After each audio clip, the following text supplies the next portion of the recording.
Okay, well, thank you very much. Once again, mga kababayan ko dito po sa Malaysia, particularly dito po sa Sabah, ito po si Nico Fabian. And ito po ang programa natin, NikTok, The Real Talk with Nico. And today is July 5th na po, Saturday. And magandang araw sa inyong lahat po on this very beautiful Saturday. Saturday po. So, dami tayo touch on mga topics ngayon. And one of the topics that I'm going to touch sa programa natin NikTok, The Real Talk with Nico, ito na po. Ang interview, ang mga statements or ang statement ni the wife of a former president, si Rodrigo Roa Duterte. Si Madam Elizabeth, nasa dihek siya ngayon po. Umalis na si Congressman Polong Duterte and nag-take over na po ang mga visitation schedule para kay Tatay Digong. Ang wife niya po, si Madam Elizabeth. And during the first day, he went to visit her husband, si Tatay Digong, and she was welcomed. And after the visitation, she was welcomed by the Filipino communities, and there was a brief interview po. So now in my program, I'm going to share with you this video clips on the interview of Madam Elizabeth. Madam Elizabeth. I don't know how you will take it. Because she announced Tatay Digong is already skin and bones na lang daw po. Skin and bones. In other words, just like what Inday Sara Duterte, or the Vice President, during her visitation to her father, dyan po sa detention center of the International Criminal Court, she also mentioned that Tatay Digong, or PRRD, is losing weight. And at the same time, same observation was expressed by no less than the son of PRRD, and I'm referring to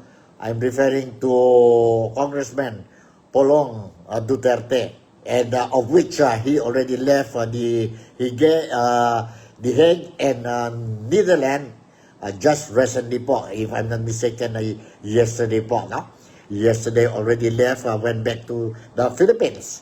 And not only Congressman Polong, but also now the acting mayor of Davao City, si Baste Duterte, during her visit to his father in The Hague, he also mentioned about his father is losing weight.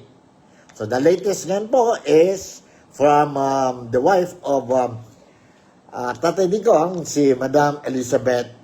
She said, or she described the physical appearance of her husband, former President Rodrigo Roa Duterte, as skin and bones. But she said, there is a good news, and the good news is he is healthy and he is no longer taking medication. Oh, that is something good. Maganda yan po. That's a good news. Maganda. Ako nga po, I have my medication. Every day, I have to take my medication po. I think Tatay Digong is 20 plus older than me.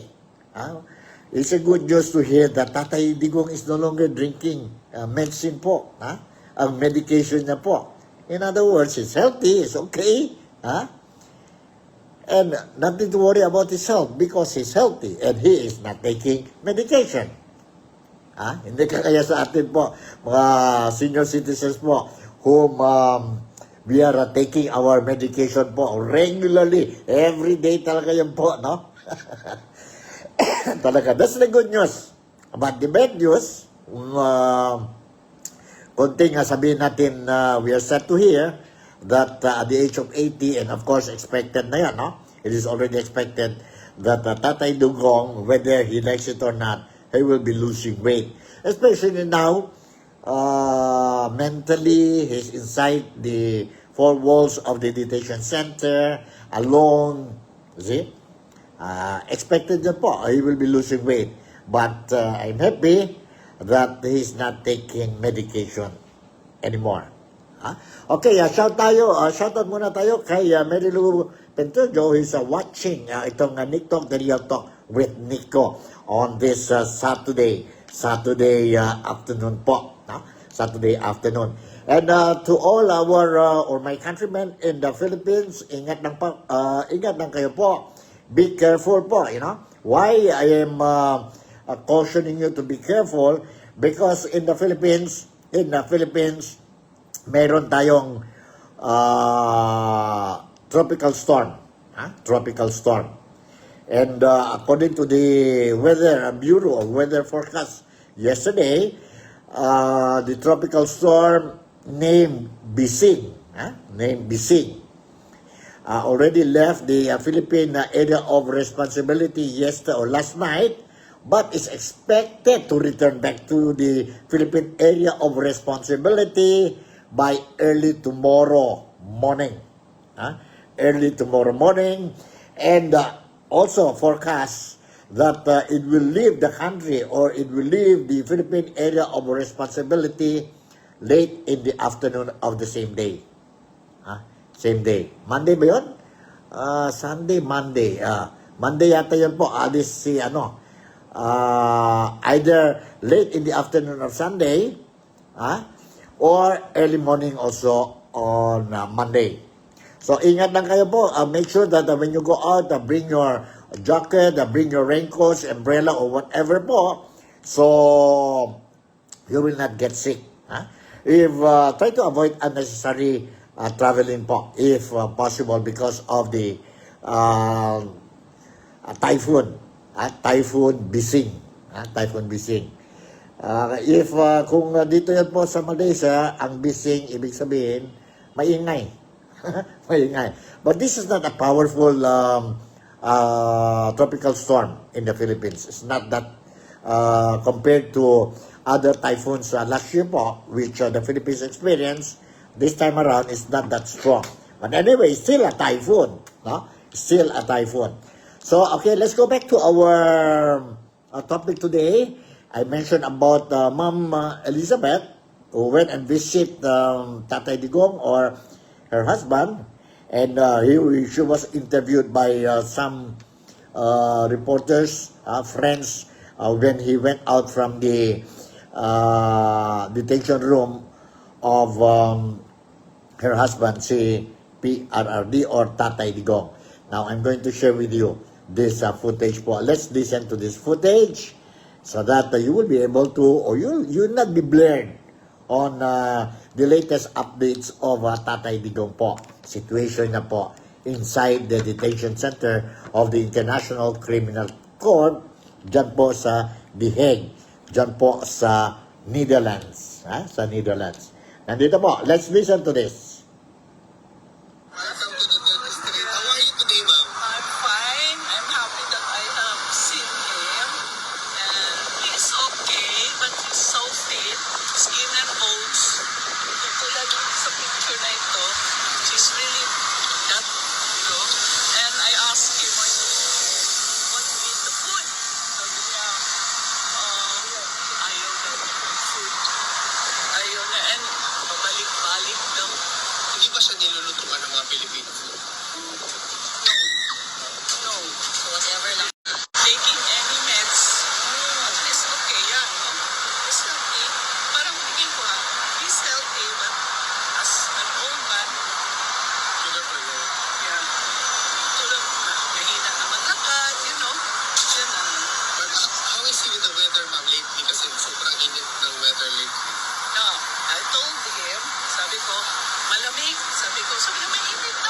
saka nagbabasa naman siya ng report.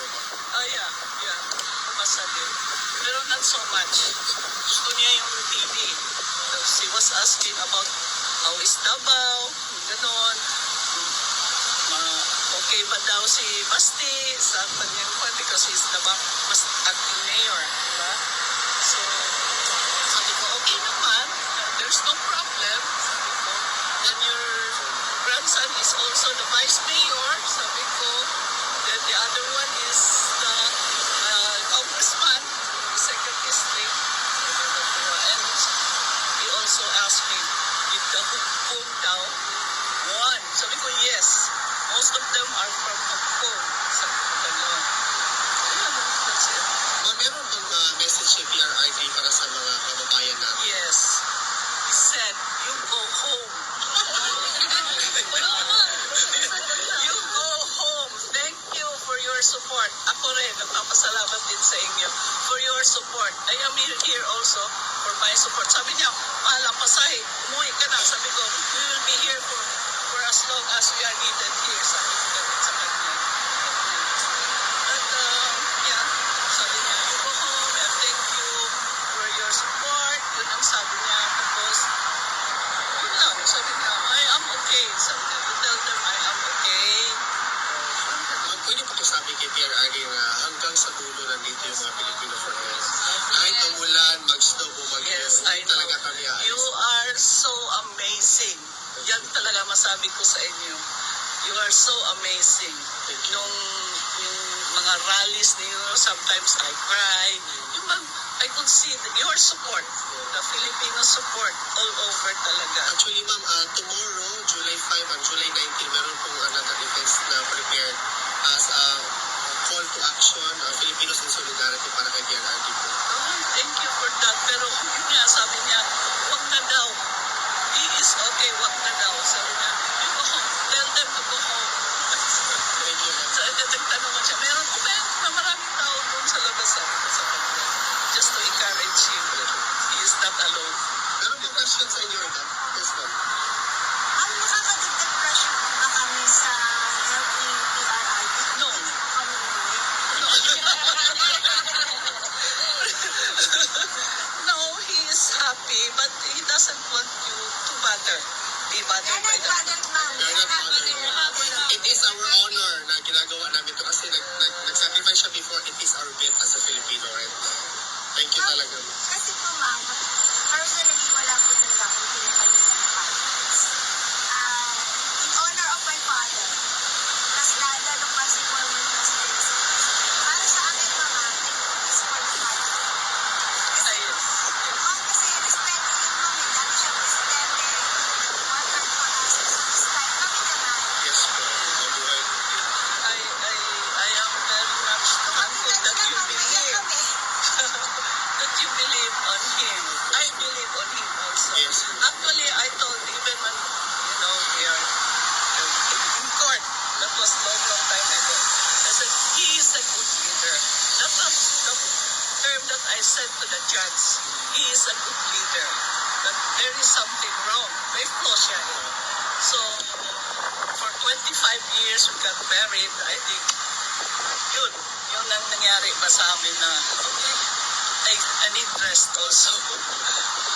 Marami na ako nagkakasakit, I have already my operations, So, But Ma'am Elizabeth, on behalf of all the Filipinos all over the world, we love President Duterte and the entire Duterte family, ma'am. We love you, of course, ma'am.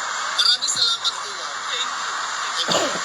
Kasi Okay, that's it. Narinig ninyo from Ma'am Elizabeth, the wife of Tatay Digong, dyan po sa The Hague. She is the one who is now, who will be visiting Tatay Digong regularly, dyan po sa The Hague. And the message, according to Madam Elizabeth, the message coming from Tatay Digong is message to the Filipinos who are there. Everyday gathering outside the detention center compound of Tatay Digong. Sabi ni Tatay Digong daw na go home. I'm okay. Don't worry about me.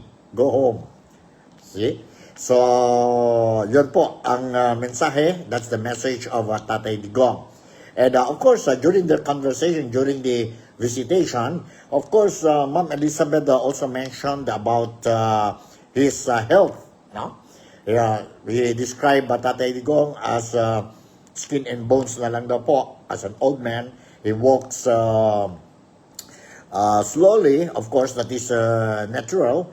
But he said that he's happy also, she's happy that the Tatay Digong is not drinking medicine anymore. So that's one thing good, no? One thing good po. In other words, she's in good health. And according to the lead counsel of Tatay Digong, the lawyer, Nicholas Kaufman, the other day, he mentioned that Tatay Digong is in good spirit. So nothing to worry po, nothing to worry. And Tatay Digong is more than willing to face whatever, whatever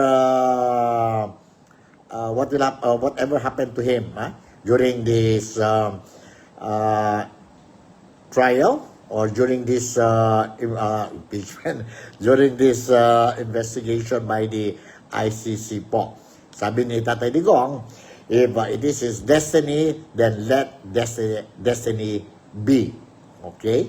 So, ganun talaga. And of course, during the previous statements from the siblings of Baste, of Polong, of Inday Sara, they repeatedly said that Tatay Digong, ang tatay nila po, their father, is very thankful for the overwhelming, continuing support shown to him by all the majority of the Filipinos, be it in the Philippines, be it in the Netherlands or The Hague itself, and other Filipinos, especially the overseas Filipino workers, especially the overseas Filipino workers from different countries around the world. So, yun po, that shows that the Filipino community, the Filipino nation, really appreciated what Tatay Digong did when he was the president of the Philippines. Although he cannot please everybody, there are some people who will not be happy. No? People will not be happy, but what to do? That's part of being a president. That's part of being a leader. You cannot please everybody. So ganon yun po. No? That's the situation. Anyway, let's move on. I would like to read you a news article coming from the Inquirer. Coming from Inquirer po, regarding Inday Sara Duterte. Regarding Inday Sara Duterte. And of course, okay, let's see.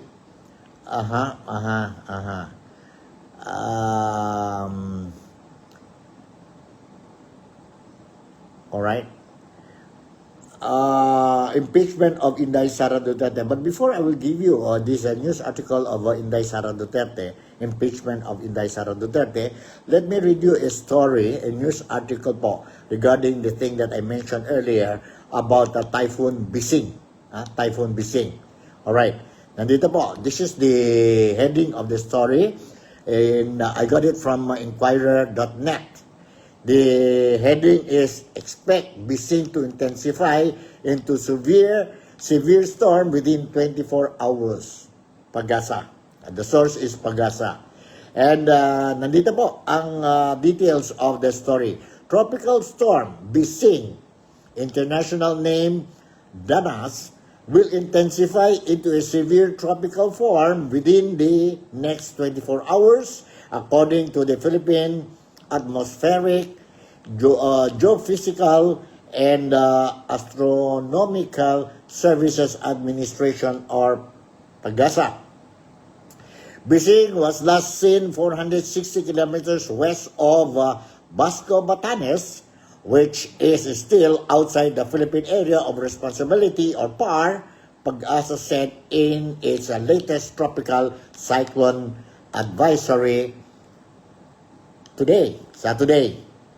The tropical storm was moving slowly east-northwestward, packing wind speed of up to 75 kilometers per hour and wind up to 90 km per hour. Danas or Bising is forecast to intensify into a severe tropical storm within the next 24 hours and is expected to maintain its strength while passing over the Taiwan Strait. It is expected to weaken on Tuesday, Tuesday pa pala, as it interacts with the landmass of eastern China. Pag-asa explained. Yon po. Bising existed the PAR or Philippine Area of Responsibility as a tropical depression on Friday noon and intensified into a tropical storm on Saturday morning. Tropical Storm Banas or Bising, formerly Bising is forecast to move northward slowly for the next 12 hours before turning northeastward over the seawest of extreme northern Luzon. A short period of re-entry over the northwestern boundary of PAR is possible on Monday. It added. Yan po ang latest. That's the latest on Bising. Latest on Bising. Alright, and now let's move on the impeachment of Inday Sara Duterte. What's the latest or updates of the impeachment of Inday Sara Duterte? Now, I will read to you an article also coming from the Inquirer.net. And the title is Sara Duterte Impeach Trial Not Optional, Senate Must Proceed. Right? Nandito po ang detalles, the details of this news article. A member of the House prosecution team said the Senate impeachment trial of Vice President Sara Duterte is not optional. Last June 25, Senate President Francis Escudero said the chamber, sitting as an impeachment court, can dismiss the case against Duterte if a motion is made and passed by a simple majority or at least 13 votes, right? However, in an interview over DZMM on Friday, Bukidnon Representative Jonathan Kit Flores said mostly in Filipino, the trial is not optional. As soon as it is filed, as I understand it, it is the Senate's obligation to hear and decide the case. Flores is a member of the House prosecution team. The Senate convened as an impeachment court on June 10 and remanded the articles of impeachment to the House to verify that it did not violate the one-year bar rule and that the 20th Congress still intends to pursue the case. A day later, the House adopted a resolution certifying that the impeachment complaint against Duterte adhered to Article Section 3, Paragraph 5 of the 1987 Constitution, satisfying the first requirement. The constitutional provision states, no impeachment proceedings shall be initiated against the same official more than once within a period of 1 year. But as for the second requirement, Flores said no certification of compliance can be done until the 20th Congress is organized and starts.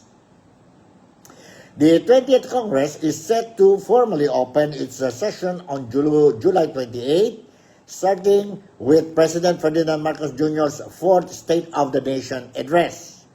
Last Saturday, House Prosecution Panel spokesperson Antonio Bucoy said that if the Senate dismisses the impeachment complaint without a trial, their team may file a petition with the mandamus before the Supreme Court. So yun po ang latest developments tungkol sa impeachment of Inday Sara Duterte. Now, okay, until now, we have to wait. So far, now we have to wait until end of this month after the State of the Nation address of President Ferdinand Bongbong Marcos Jr. And then we will know the result, whether the impeachment trial of Inday Sara Duterte will be dismissed or pushed through. In the meantime, our stand should be wait and see. Wait and see. And we heard a lot of people, lawyers, other professions, political analysts, ordinary citizens, Filipinos po, they commented on the impeachment trial of Inday Sara Duterte. Some are positive, some are negative. So with this kind of several interpretations po, I'm not surprised if some or many of us will be confused on the issue of the impeachment trial of Inday Sara Duterte. My advice is, let's just wait until end of this month. And then we will know. We will know the final result, whether it will be dismissed or it won't be dismissed. If it won't be dismissed, it means the trial will push through. The trial will push through. But in the meantime, I will be sharing with you also a statement made by a very staunch supporter of Tatay Digong, a very staunch supporter of Inday Sara Duterte, which is our vice president or the vice president of the Philippines, si Inday Sara Duterte. And I'm referring to no other than attorney Harry Roque. Let's listen. Hold on, okay. Those who, you are calling me. I'm sorry, I cannot answer your call dahil po nasa live tayo ngayon. Anyway, okay, let's listen to this from attorney Harry Roque.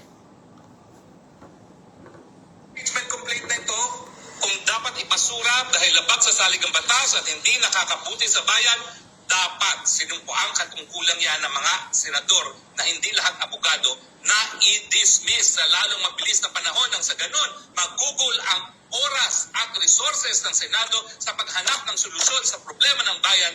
Nangunguna na ang pagkagutom, ang kawalan ng trabaho, ang mababang sweldo at ang walang tigil na pagtaas ng presyo ng bilihin. Kinakailangan i-google ng ating mga senador ang kanilang panahon dun sa issue ng ano bang gagawin natin pag nagtuluyan ng pagputukan dyan sa gitnang silangan. Ang presidente tagapagpatupad ng batas ng pulisiya. Pero yung solusyon kung anong gagawin sa ating mga kababayan, yung mga paano sila maibabalik, mahigit kulang 2 milyon sila dyan sa gitnang silangan. Paano sila maibabalik pag nagkaroon na naman ng putukan sa Middle East? At paano bubuhayin yung 2 milyon na yan? Pag bumalik sa Pilipinas, yan ang dapat pag-aksaya ng panahon ng mga senador. Hindi itong impeachment complaint na alam natin, hinain lamang para mawala ang banta na BP Sara bilang susunod na presidente. Alright, yun po si attorney Harry Roque, who is now outside the Philippines po, no? Outside the Philippines, nandyan po sa Netherlands and applying for political asylum. Alright, let me share you another footage of Harry Roque po. Also related to this issue of impeachment trial of Inday Sara Duterte, and he's also commenting about the senator judges, talking about the Senate, and related to this issue of the impeachment of Inday Sara Duterte. Let's listen to this. So ang katotohanan, itong impeachment na ito, hindi naman ito sana masusulong kung hindi rin binili ng administrasyon ang suporta ng mahigit 80% ng mga miyembro ng Kamara. Huwag natin kakalimutan yung sinabi ni Toby Tiangco, Yan pong Toby Tiangco, matinupong kongresista yan. Mayaman na po yan, hindi na kinakailangan magpayaman sa gobyerno. Anong sabi niya? talaga namang hindi nabasa ng mga kongresista kung ano yung nakasaad sa impeachment complaint na yan. Ang worry lang nila ay yung mawawalang pondo na nakalaan para sa distrito nila. Pondo na ayuda na I'm sure pinagkakitaan ng maraming mga miyembro ng Kongreso. Mabuti sana kung nakarating buong buo yung mga ayuda na yan sa taong bayan, pero sigurado po ako, hindi yan nakarating dahil binusa nila. Kung 5,000 ang ibibigay, 1,000 o 2,000 at sa kanila na yung 3,000. Yan po ang dahilan kung bakit 80% ang lumagda sa impeachment complaint. In fact, ang hindi na-allege ng ang Vice President at kung ako'y abogado niya, i-allege ko yan as a special defense. That this impeachment, articles of impeachment, is a product of bribery and therefore should be outrightly dismissed. Ano bang bribery? Panunuhol, pagbigay ng salapi. Ito ay galing pa sa gobyerno para gumawa ng isang bagay. O hindi ba bribery yung pagbibigay ng bilyones ng mga ayuda, akap, tupad, ek-ek mo pa dyan, kapalit ng lagda sa impeachment? Dapat yun talaga naging additional na basihan para ma-dismiss na yan because it is the fruit of the poison tree. Itong impeachment na ito, itong articles of impeachment, bunga ng iligal na paggasta ng kaban ng taong bayan. Bakit kinakailangan magpatuloy? May mga kuskus balungos ngayon na, kinakailangan ipatuloy yan. Dahil kung hindi pa patuloy, kung i-dismiss dahil doon sa dalawang special affirmative defenses na tapos na ang 19th Congress at yan ay prohibited complaint at nabaliktad ng Supreme Court, edi pahiya ang Senado. Mangyayari ba yan? Sa tingin ko, hindi po.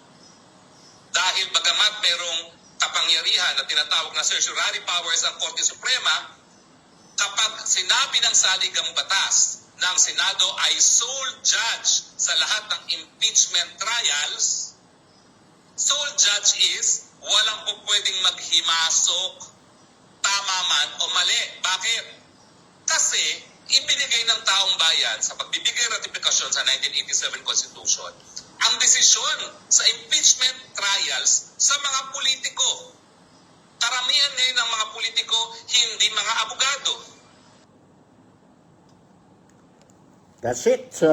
Ano kaya po? What is your comment, your opinion, observation po, no? Kayo nang bahala. At this, I managed to give you some information on the latest or ano mga sentimiento, opinion of some Filipinos dyan po sa impeachment trial of Inday Sara Duterte. And you just heard what Attorney Harry Roque just said, no? Sa program, I think may program yan po, Spokes Hour, no? Vlogger din ito si Attorney Harry Roque, ha? Harry Roque po. So, yun po ang latest developments natin tungkol sa issues ni Tatay Digong, no? Tatay Digong, according to the wife, the wife, si Ma'am Elizabeth, na describe siya si Tatay Digong presently ang physical condition niya is skin and bones. Very sad to hear that, but there is a good news there because according to Madam Elizabeth that Tatay Digong is no longer taking medicine or ang medication niya po. So that's good. That's very good. Good news din yan po. My bad and good news. And of course, Madam Elizabeth will be there in The Hague, no? So, Netherlands. She will be regularly visiting Tatay Digong or visiting her husband dyan po sa detention center of the International Criminal Court. And of course, Tatay Digong repeatedly again asking the Filipinos at The Hague, those outside the detention center po, no? To go home. Don't worry about him. He's okay. Yun po sabi ni Tatay Digong. But on the contrary, ang mga Filipinos are saying, no, they will be staying there until when we don't know. This is one way of showing to Tatay Digong that the day, sila po and other Filipinos really appreciated what Tatay Digong did for the Philippines, for the Filipinos, when he was the president of the Philippines. His good leadership, the legacy that Tatay Digong left when he stepped down as the president of the Philippines in 2022 po. And of course, after him, nagiging next president is, of course, our incumbent president, President Ferdinand Bongbong Marcos Jr. po. President Bongbong Marcos Jr. And during our program also, we mentioned about the impeachment of Inday Sara Duterte, statement of Attorney Harry Roque, and of course, before I will conclude, I just want to remind everybody, ingat lang kayo po, no? If your trip is not necessary, then stay at home. Dahil po, mayroon tayong tropical storm, si Bising. Bising, that is our local dialect. Bising, the name of the storm, or ang typhoon po, Typhoon Bising, and international name is Danas. Danas po. So, today, tomorrow, Sunday, Monday, until Tuesday po, think about your movements po, your movements po, so that you will not be face some problems po, dahil mahirap na po kung may bagyo sa Pilipinas, then it is unpredictable also po, flash flood and all this is landslide and all these things po, so ingat-ingat lang tayo.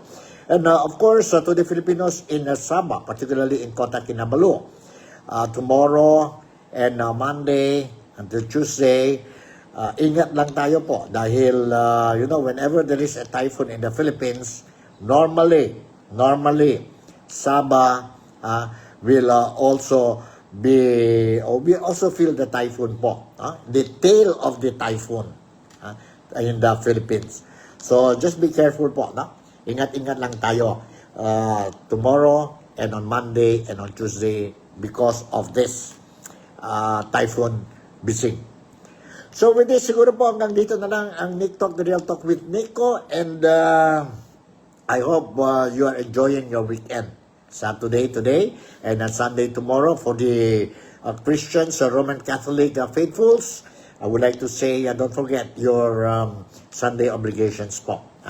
And make sure to spend your weekend today and tomorrow with your family po. The family prays together, stays together. Alright? So, hanggang dito na lang. Once again, si Nico Fabian would like to say thank you very much for making me a part of your day today. Malaysia, Sabah, the Philippines, God bless us all. I love you and I'll see you in my next episode. Bye.